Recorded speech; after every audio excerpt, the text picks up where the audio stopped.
The question is, who's carrying the news?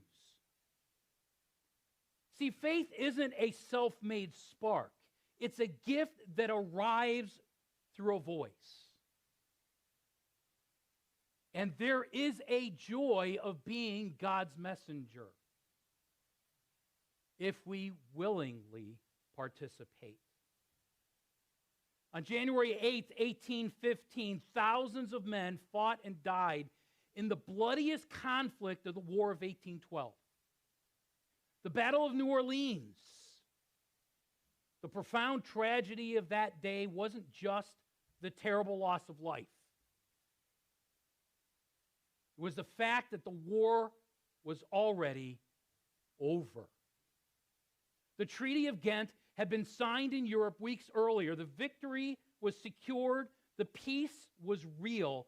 But because the heralds carrying the news had to cross the Atlantic by sail, men perished in ignorance of a peace that was already theirs.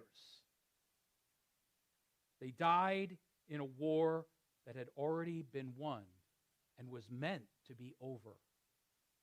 This is exactly why the ancient world placed such high value on the runner. Imagine standing on the stone walls of a besieged city in ancient Israel. Your survival depends entirely on a battle happening over the horizon. A battle you have no power to fight on your own. You're helpless, waiting. All you can do is stare at the mountain ridge and pray.